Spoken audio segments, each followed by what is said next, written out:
In an attempt to help people in poverty, our safety net services are oftentimes trapping individuals and communities in a cycle of choices that leaves them reliant on government services with no way out. We discuss a phenomenon called benefits cliffs, what it is, and what is being done to address them. This is the Breakthrough Podcast. Welcome to the Breakthrough Podcast. I'm Corey, and I'm with Kelsey again, and this time we're talking benefits cliffs. So, Yay! One of those concepts that are like very kind of hard to discuss because it's a very complex issue. It's about social services and how all of this stuff plays together. But Kelsey, I know you've been going around. Not only have you been working on the technical side of getting this information out to people, but you've been doing a lot of work around sitting down with states, different organizations around the country to talk about what the problem is and what we are doing to address it. Can you kind of give me like your 50,000 foot view of like, somebody's like, well, what's a benefit cliff? And what is all of this thing you guys are working on? What would you say to them? So I'm going to get academic real quick, and then we'll break down what it actually means. And I've had the good fortune of talking to multiple states and multiple policymakers in states about this. And it's a problem in every single state in the United States because it is a federal level and a state level issue. But by definition, benefits cliffs refer to a situation where an increase in income leads to a disproportionately large loss or complete loss of government benefits, which can create a disincentive for individuals to increase their income through work. And so what does that mean? That means that essentially the way our system is set up right now, the way the welfare system and the benefit system is set up, it disincentivizes people from working their way off of benefits because they end up hitting this pay rate, and it differs by state and it differs by family situation. But they hit a certain pay rate at which they actually lose more than they gain. So they might get a 50 cent per hour increase, right? They might get a raise, they might get a promotion. But the problem is that 50 cents an hour kicks them into a salary range or a pay range that is higher than the allowance for the benefit program they're on, whether that's SNAP, food stamps, housing, medical assistance. And so it actually it's a net negative for them to take that raise because they end up losing so much more when it comes to their benefits. And that's really, if you want to look at the cycle of poverty in our country, I would say that's the fence that's keeping people on the side of poverty, honestly, is that cliff.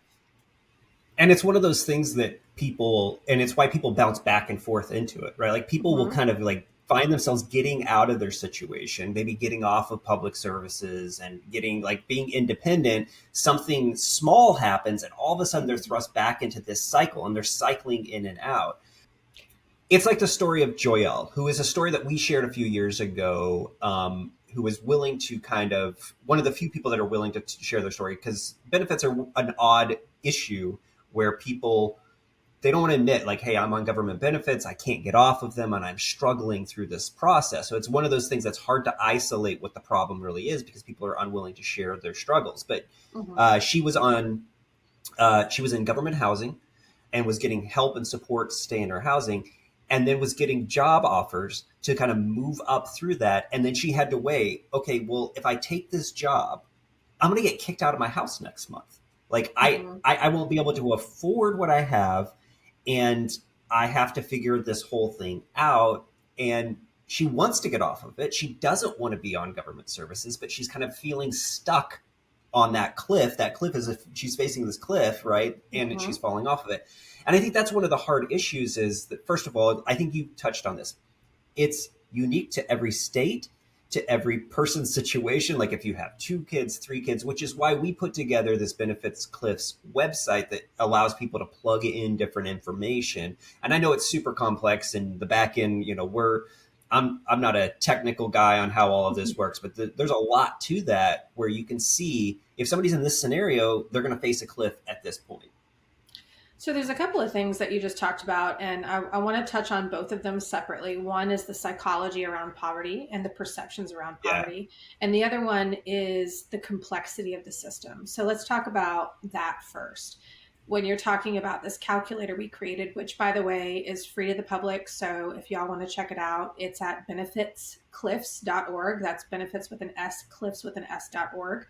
You can go on, and basically what it allows you to do is create a family scenario, whether it's a single mom of 2 kids, a mom and an unmarried spouse with 3 kids. It will allow you to build that family structure, and then it spits out a graph that shows you exactly where you land on this benefits cliffs structure, this welfare system structure, and where you're going to drop off that cliff.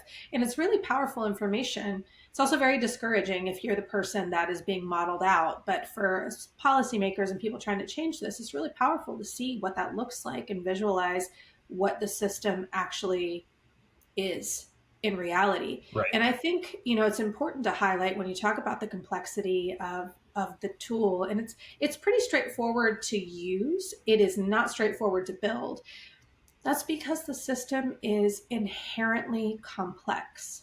I mean, we're talking I it's a full-time job for someone on yeah. benefits to maintain their status with those offices. In most states, excluding Utah, all those offices are separate, right? So you've got to maintain your paperwork, maintain your status, understand roughly where those cliffs are. And without a tool like this, you're just guessing at best. You're going to suffer for taking a raise at some point, but you're not quite sure where it is. So you're even more held back because you're like, I don't know if that's at $12.25 an hour or if it's at $13.25 an hour, but I'm not going to risk it. So I'm not going to pursue either. Right. Yeah. And It's that is, demoralizing too. it's Yeah. so demoralizing. And it's like, again, I mean, we had a PhD in economics create this system, create this tool. Most of the people that are on these programs barely have a high school education, Yeah. and that's not a judgment, that's just an objective statement.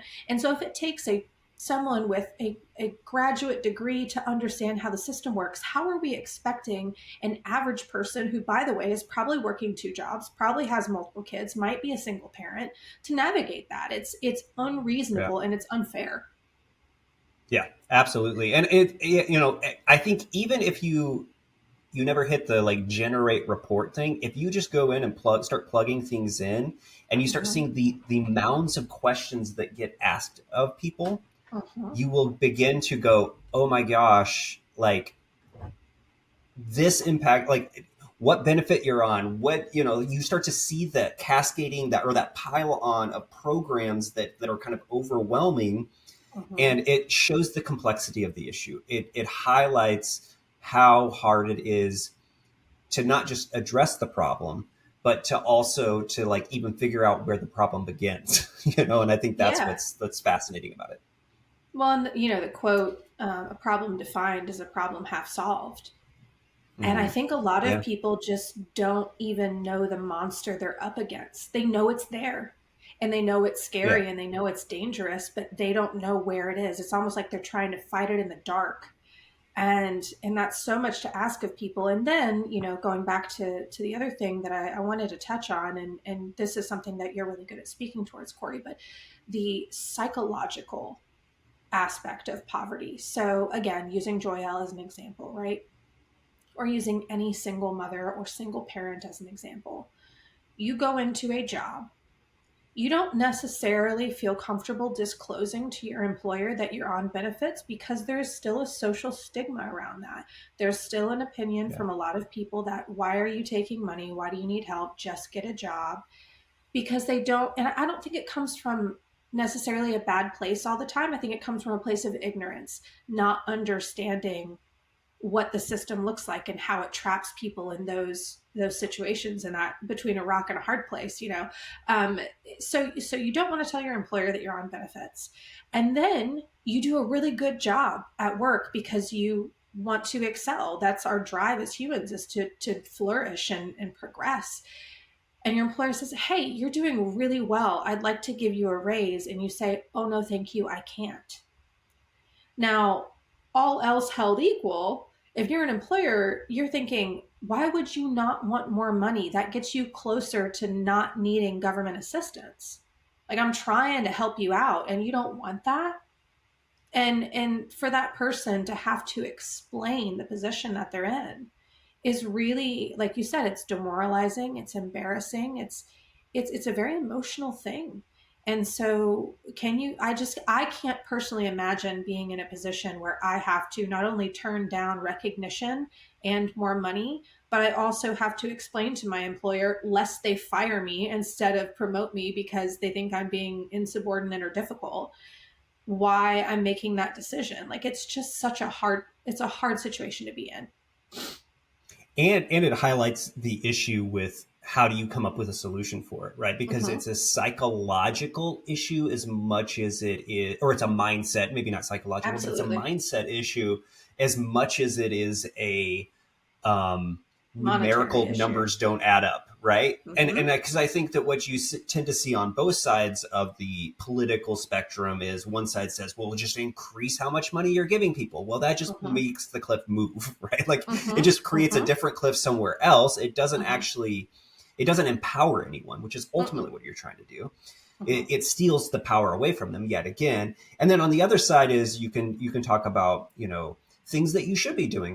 There are work requirements. There are small things that you can do from a policy side that will help in that side of things, but it tends to disengage that person. It takes the power yet again away from them and says, we're just going to require you to do something and that will fix the problem. Not understanding that they may not even be facing a cliff, but they're making a decision because they believe that a cliff exists in front of them because they have faced it before or because they know that they're going to face it eventually. And so that's why it's an important thing to know that the policies we have need to address these cliffs, and it's a very nuanced kind of situation. We recently just came out with a paper because what we're trying to do is like, how do we address this, right? Mm-hmm. Again, Yeah. How do we it's solve the federal problem? government. Yeah, it's federal government, state Yeah. government. It's all these different entities trying to figure this whole thing out. It's different for everybody's situation. So it's a complex issue. So we put out a paper on food benefits because that's one of the largest things that benefits are one of the largest benefactors out there, and with the cliff on that and understanding like what are some things that states can do, what are things that other people can do. One of the things that is kind of became very apparent to me when I was going through some of our reporting on that was that there isn't one solution to it. There are a multitude of things, and a lot of what we're talking about is trying new things. But to Mhm. try new things, you need to acknowledge that there's a problem first, and benefit cliffs Absolutely. are a problem for people, and you need to start trying to address them. And we kind of need to have a moment where we sit down and we go, this is a problem. Let's try a few things, and each state can do something differently. Mm-hmm.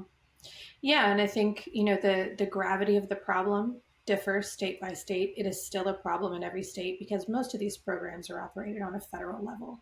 So until there's federal policy change, it will trickle Right. down into all 50 states. Now, that is something that we're trying to work on, and a big piece of that is coalescing multiple states, towards this goal, and having multiple states say, this is a problem here, our people are suffering, our economies are suffering because people are suffering, Right. and therefore we want to see something happen, and we need this policy reform to really take action. So that's a big issue. And one of the things, and I know we're going to talk about this on a future episode, in the state of Utah, for example, one of the things that they've done is just a first step, right? There's the Right. eliminating of the cliffs, and that's a big thing. We want to, rather than creating cliffs, we want to create a runway or a ramp for people, right? So instead of dropping off, they're just moving up and moving out of the system. And that's the idea of it. And it seems straightforward for both sides of the aisle, which is a great start, where we're not saying give people less, and we're not saying give people nothing. We're saying reallocate it in a way that makes sense for people to be Right. self-sufficient. That's it. It's We're about not saying allowing. Yeah, go ahead. I No. was going to say it's about allowing a flexibility with that system Sure. again, because when you start plugging in and seeing that this person's situation is drastically different than this other person's situation, and we only changed 2 or 3 variables within their situation. We only added a kid, or we only added one other situation. You start to realize that, oh, this top down, one size fits all kind of solution isn't going to work. So we need to allow for a more nuanced and more personalized solution to the problem. And we need to change some of the laws to allow for federal funds to be spent a little more dynamically or in the right way to actually help people. And also empowering them with the information that they need to make the best decisions given the current circumstances. And that's going back to, I was touching on Utah. One of the things that they do really well, and one of the things that we're trying to allow other states to implement, is what's called a one-door policy. So what happens in most states, and we talked about this at the beginning of the episode, is that being on benefits is a full-time job in itself. You have to go to separate offices for almost all of these benefits, all of these programs. You have to fill out separate paperwork. You have to qualify in separate ways. Everything is disjointed.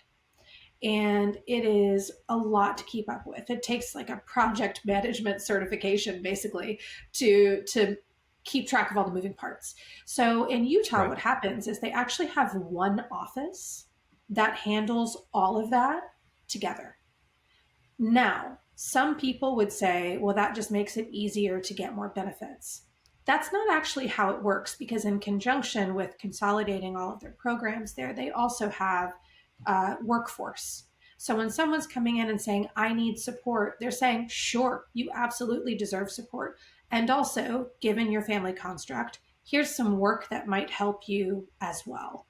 And so again, we'll dig into that more in a future episode, but that's one step that states can take right now, along with some of the recommendations that we made in that SNAP paper, which I strongly encourage everybody to check out, because it breaks down piece by piece from a federal, state, and local level what can be done to address SNAP. Now, SNAP, in case y'all aren't familiar with it, is food stamps. It is food security. And it is also the program that drops off first and most intensely for most people in most states. Right. So if you're looking at survival needs, right, and you're thinking food, medical assistance, housing, those kinds of things, food is first. Food is the number one thing that people need, and it's the first thing that they lose at a certain pay rate. And so that's why we chose to dig into that specifically first. And then I know that in the future, we'll dig into each of the other programs more intensively as well. Yeah.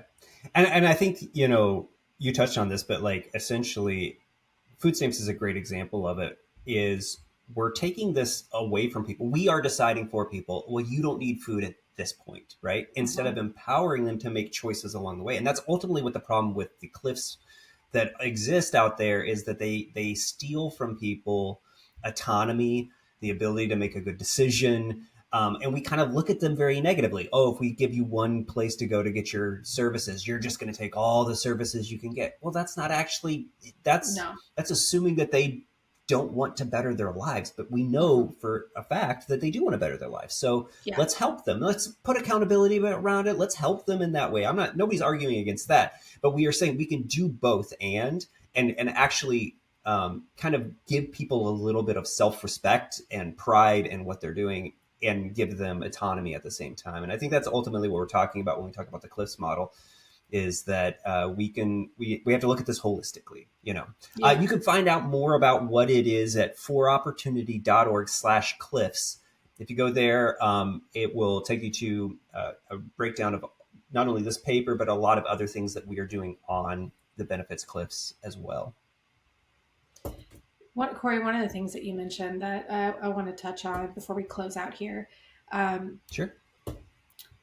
I think a good analogy for people who are not struggling with these cliffs or not utilizing government assistance is anyone who has healthcare, right? And I don't know who decided this along the way, by the way. This is a whole other conversation, but like at some point they decided your eyes and your teeth are not part of your healthcare. Right. And so we all have, I saw somebody say it's their head. We don't care about their head. Obviously mental health also, but that again, Yeah, like exactly. a whole other soapbox that I'm not going to step on right now. But if you just think about how frustrating and annoying it can be to have 3 separate insurance providers for your general health, your vision, and your dental. Right. And so each time you're going into these different offices, they need a different card, they need a different group number, they need a different this, they need a different that, there's a different copay, right? That's what it's like being on multiple programs when they're not consolidated. Just because you have vision insurance and dental insurance doesn't mean that you're going to use it more than you would other than when you need it, right? It's just that it's more of a pain to utilize those things because they're separate. And so I think that if you think about benefits in that way, it is more of a freeing up of time and capacity for people to go be productive citizens, right? It's not, oh, we're making it easier to get benefits. It's, oh, we're taking away the stress of the project management of managing multiple programs so that people actually have the mental and emotional capacity to do what they want to do, which is be productive members of society or good parents or community members or whatever it is that they're not currently using that time for because they have to spend it just running on the hamster wheel. So, I think that it's important to understand, like you said, the psychology behind it, because it's easy to jump to conclusions like that when you look at it from a framework of not understanding what it feels like to be in that place. And that's why those analogies are important, because if you can tap into how frustrating it is just, to have the privilege of all these healthcare programs, and you're like, why do I have to use a separate card for my eyes and my heart and my, it's like, it's all part of my body. It's all part of the same thing. And I need support in all of those areas. So I don't know if that helps clarify it, but that's something that I kind of think of when I'm thinking. No, I think that's a great analogy. That is a great way to kind of put it, because we've all dealt with that, right? Like we've all dealt with, having to like, oh, which card am I supposed to pull out? Which one is my, eye doctor? Yeah. Which one is, or do I have coverage for that? No, I don't. Yeah. Yeah, exactly. Exactly. So that's a point too. So that's a really good, carrying that on. If you don't have dental insurance, right, you might have health insurance, but you don't have dental insurance. Just like you might have housing, but you don't have food, right, assistance. It doesn't mean you don't need that. It just means you're not going to get it because you can't afford it. And that's the position that we put people in. And so I think it's really important to understand that. But yeah, I definitely, I encourage you guys to go check out that paper. Where is it again, Corey? What's the site? It's foropportunity.org/cliffs. And from there, you can find all the different papers that we put out on it, get linked to the benefit cliffs calculator site that you, I know you're working on, and it's always being updated. And there's lots of other links from there about information about what causes cliffs, myths about it, and different things like that. Absolutely. So if y'all are interested in learning more, or you know somebody who's interested in learning more, or know someone who's interested in being part of the solution, please encourage them to visit us at benefitscliffs.org. We would really love to connect with y'all, work directly with you if there's someone who wants to explore what solutions might look like, and, just provide any information that we can to help further this movement. So we definitely look forward to digging into some of the things that we've touched on today in future episodes. But thank you all so much for joining us. We definitely look forward to seeing you next time as we break through the noise, break down the issues, and break down the barriers so that we can help every American live a flourishing life. We'll see you next time.